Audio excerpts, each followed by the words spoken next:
mbalamusizza nnyo mwena gye musinzira okubanga mwagira Media Choice Television mwebale gyonna gye mutuusaako engalo. Ekifo ekyo kyolaba n'obwaguuga bwakyo kiyitibwa Nansana Camping and Innovation Center. Ekifo ekyateereddwawo Kamishona w'Abasikawutu ayitibwa Engineer Nkoyoyo Elisa Kiwana. Ekifo kino kyekifo ekiteeketeeke eky'Abasikawutu mu kitundu eky'Nansana, era ng'okubanga otuuka ku kifo kino teweewuunya, ekibira ky'olengera ekyo kiri mu Nansana.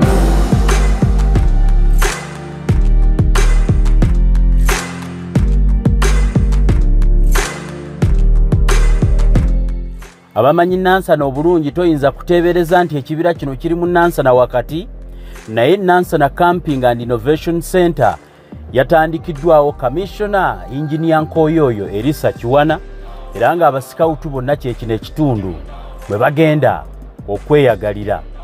Ntutte obudde buno okubanga ngendako mu kifo kino. Ekifo kino kye kimu ku bifo ebikyasinze obugazi ate obulungi, era nga kino mwe mugenda okubaamu kampu y'Abasikawutu. Nammwe abatali Basikawutu bannayuganda mwenna egenda okutandika ennaku z'omwezi nga 1, ng'era entikko y'ebigenda okukolebwa yakubaawo ennaku z'omwezi nga 3 Desemba 2023 omwaka guno gwennyini.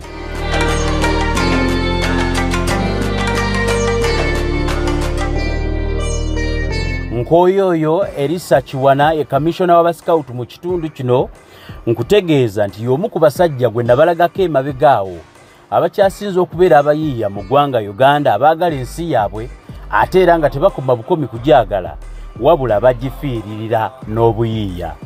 Abasikawutu mu ggwanga lino bamanyiddwa nnyo okukampinga mu kitundu ekiyitibwa Kaazi, eyo nga gye babadde basinga okukampinga n'okkolera ebyabwe ssaako n'emikolo gyabwe gyonna mu kifo kyabwe ekiyitibwa Kaazi. Kaakati ku lw'obuyiiya, obutendeke ssaako n'okwagaliza, Kamishona mu Bukulembeze, kubanga buli kitundu kibeera ne Kamishona waakyo, ene Nansana Kamishona waayo Engineer Nkoyoyo Elisa Kiwana ataddewo ekifo Abasikawutu mwe bagenda okubanga basinga okweyagalira buli munnayuganda. Kaakati nga sinaba kukulaga kifo kyonna, nkowoola bannayuganda mwenna okubaawo ennaku z'omwezi nga 1 mpaka ennaku z'omwezi nga 3 ewagenda okugulwawo ekifo kino. Kaakati abantu boolaba wansi, saawa eno Abasikawutu bakola bukubirire okubanga ekifo kino okutandika nga 1 mpaka nga 3 mukisanga ebisinga ebyetaagibwa omuntu okampingawo weebiri. Kaakati si Basikawutu bokka benkowoola, bannayuganda mwenna abasobola okugenda ne mukampinga, kambalambuze gye mugenda okubanga mukola camping 1 mpaka nga 3 Desemba. Kati wano no wendi nkyayingira buyingizi okuva eri ku gate yonna gye mulaba nkyayingira buyingizi. Wano wonna yo mulaba eteekebwa bagenyi banga 1 naye ng'entikko y'emikolo eriyo nga ennaku z'omwezi nga 3 neno gye mulaba parking. Kati ki ekiri wano? Eno camping site y'Abasikawutu, camping site ey'Abasikawutu, Camping Site and Innovation Center. Eno Abasikawutu gye bayiyiriza buli kimu. Buli kyolaba wano ne munda gye nkutwala abaliyo basajja Abasikawutu. Ye ate naakulwisa sijja kubanga ngenda mu sijja kubanga nkutwala mu birala. Ndowooza mumanyi Omusikawutu omuzimbi ayitibwa Nkoyoyo Elisa Kiwana, ate nga ye musajja omu ku bakyasinze okuyiyo. Ye musajja yatandikawo enzimba nga azimbisa mayinja, nabalaga wali ennyumba ye gye yatandika. Zino ze zimu ku mmotoka za stone roofing, ndowooza mugiraba. Bino byonna nno babyekolera, eyo yemu ku mmotoka zaabwe. Ekyandeese wano gwe mukolo gw'Abasikawutu okugenda okubeerawo wano ku Nansana Camping. Si gw'Abasikawutu, omukolo gw'Abannayuganda mwenna ku camping site okutandika nga 1, entikko yaagwe ejja kubeerawo nga 3. Ngenda kuba nkugamba abasajja be mulaba bonna basajja Basikawutu. Kati kankutwale sinabakulaga kyandeese wano lwaleero. Eno emmotoka bagiyita Besikawutu, oba badde togimanyi bagiyita Gisikawutu. Eno Basikawutu be bagikola. Kakati parkings eno ku Nansana Camping and Innovation Center Nansana Camping and Innovation Center.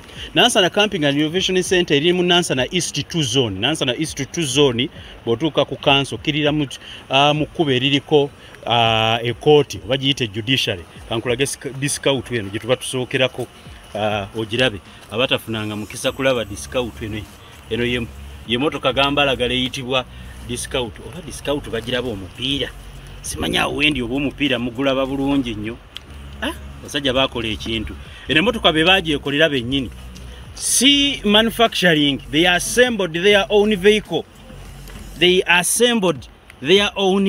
ndowooza olabe emotoka y'abascout bwefaanana mukyasaaga bannayuganda basajja bayiiya laba omuscout nk'oyo oyo erisa kiwana laba ekintu engeri gye yakikolamu sooka otunuulira ekintu kino engeri gye yakikolamu lwakuba wano weeri nsanza enkuba etonnya eyo emmotoka eyitibwa discount nkulaga kiri ku Nansana Innovation Camping and Innovation Center oba giyite Scouts Paradise kakati nzize enkuba etonnya mujja kunsaasira era kamberemu nga ntwalamu ka commercial break katono nnyo nsobola okufuna kwambuleera yange wano ate olwo ndyoke nzije mbalage ekigenda mu maaso ku Nansana Camping and Innovation Center.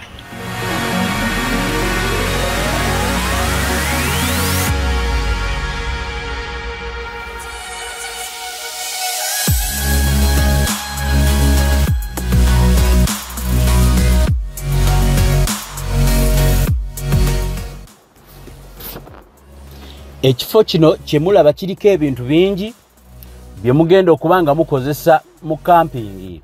Nandiki nyina programu ejjudde ey'omuyiiya Engineer Nkoye Elisa Kiwananga nnyonnyola naye nga bw'olaba awo nsaba okutegeeza nti ekifo kino mu bimu bye mugenda okusangayo by'ebisulo ng'oggyeko ekyokuyigirizibwa engeri gy'ogenda okukampingamu. Ekifo kino kiriko ekibira kyengenda okubanga mbalambuza naye ng'oggyeko ekibira bali mu kuteekateeka we mugenda okwokyera ennyama, bali mu kuteekateeka we mugenda okukolera campfire, waliyo ekidiba ky'ebyennyanja, waliyo swimming pool y'abato, waliyo ebisulo omuntu w'asobola okusula, ate waliyo n'ekifo ekyenjawulo ekirimu ebyokunywa n'ebyokulya. Ekifo kino tekipangisiddwa wabula kiri mu kuteekebwateekebwa. Ekifo kino ky'abasikawutu kya lubeerera natasobodde kujja nga kiggulwawo ennaku z'omwezi 1 mpaka 3 ojja kusobola okugendangayo okampinge. Bw'oba oyagala kuyingira mu kibira gye ngenda okuba nga nkulaga ojja kusobola okuba nga ogenda mu kibira wano wakati Nansana okutuukayo oyita ku Nansana Municipal Council n'oyita ku Nansana Judiciary ekkubo erikkirira ku kooti ojja okubabuuliza nti Nansana Camping Site eriwa and Innovation Center. Tewagenda koma bukomi kubeerayo bintu bino bya camping ate eriyo ne talent show egenda okukulirwa ow'ekitiibwa Diplo Segawa. Ate era mu ngeri y'emu ku pano ye kuliko omuyimbi Martin yoyo Ssaako Giovanni n'abalala abangi mwe bagenda okwewangulira ebirabo. Parking nga ziddala togamba nti bw'onajja n'emmotoka y'otebeeko we parkinga. Parking balekeddewo nga nnene ate nga ojja kuba togimalaawo. Kaakati gwe yayagadde okampinga oba oyagala waakusula bajja kuwa eyo mu kibira munda ate ng'ekifo kino kiri safe bulungi nnyo. Buli saavisi weeri nkoowoola nga nsinziira wano abasikawutu bonna abali mu ggwanga nti ate kamishona bw'aba akoowodde mujje mulabe ebintu bwe bigenda okutambula. Nyongera okubajjukizaako nti scouting oba obusikawutu n'obugayidi bugwa wansi w'ekitongole kya minisitule y'ebyenjigiriza Ssaako ebyemizannyo.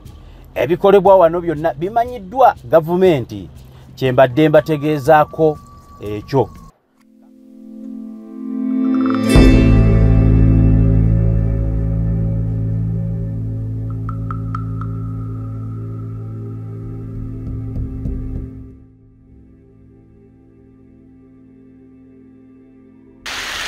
Ndi mu kibira eno twazze ku kampinga.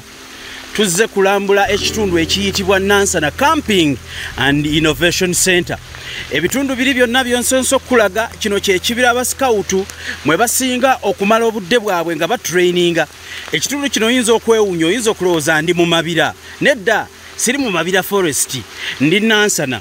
Bw'ojja Nansana gye bayita Nansana East 2 zone n'otuuka ku Nansana Municipal Council, awo ojja kubuuza ekkubo erikutwala ku kooti. Mu kkubo erikutwala ku kooti y'e Nansana y'ojja okusanga Nansana Camping and Innovation Center.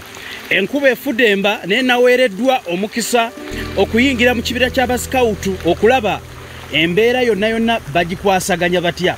Kino kyolaba yeewali ekibira wagenda okubeera kampu ey'abasikawutu. Kampu egenda kubeera eno obitonye oba gwake, eno yonna gyolaba kino kyekibira paati ya Nansana Camping and Innovation Center.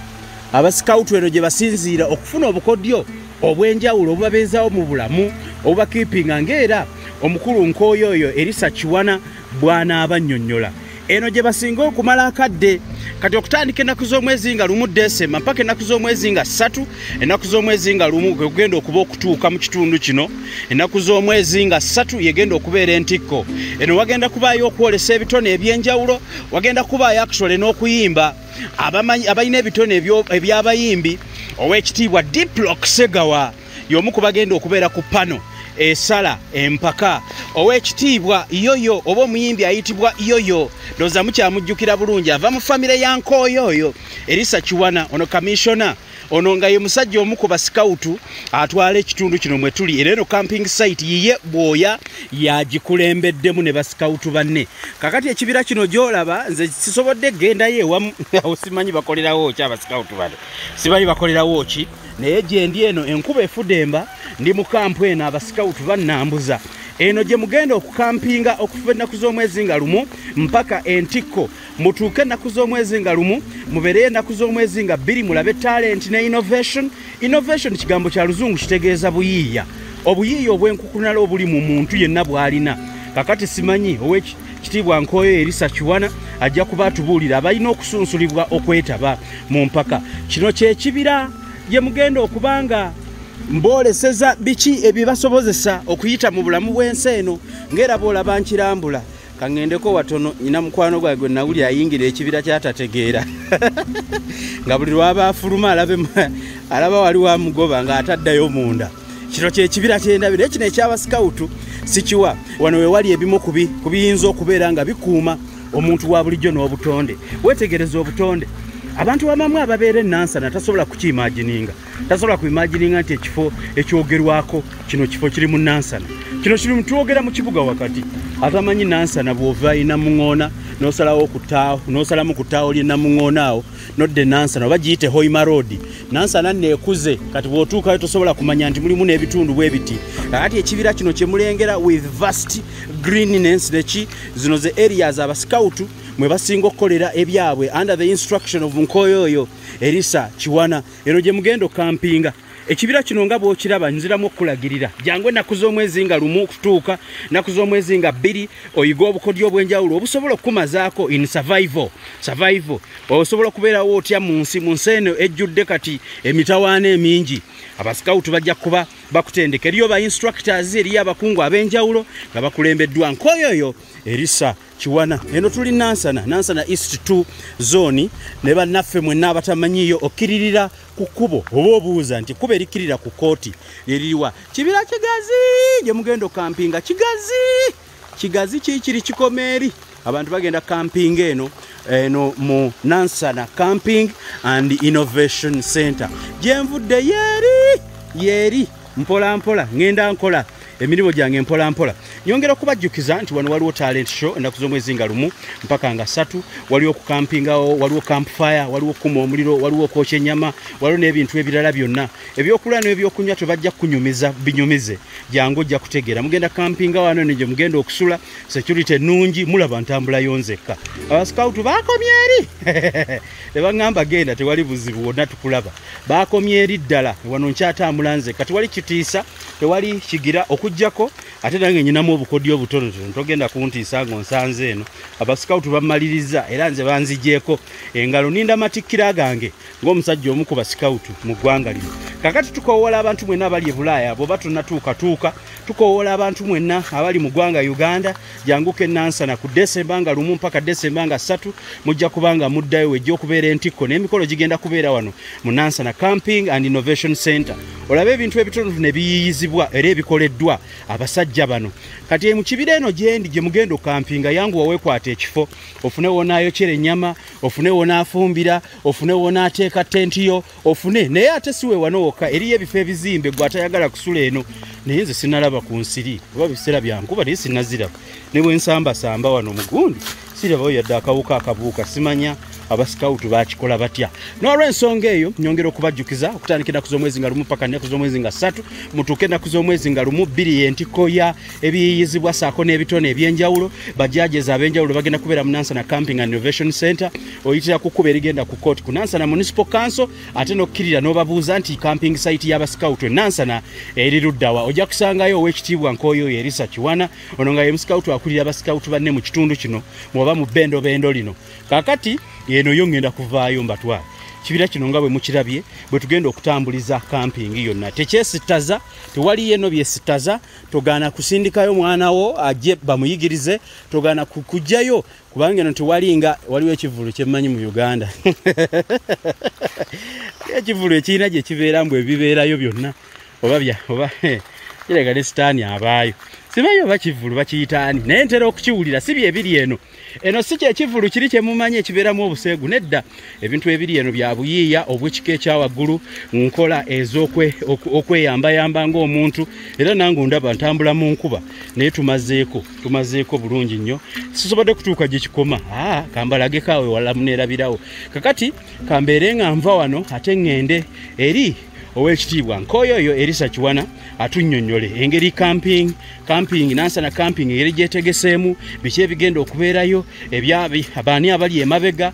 Actually waliyo ebirabo mba temukimanyi waliyo ebirabo bingi nnyo ebigenda okubanga bigabibwa okuva eri abannabitone ab'enjawulo.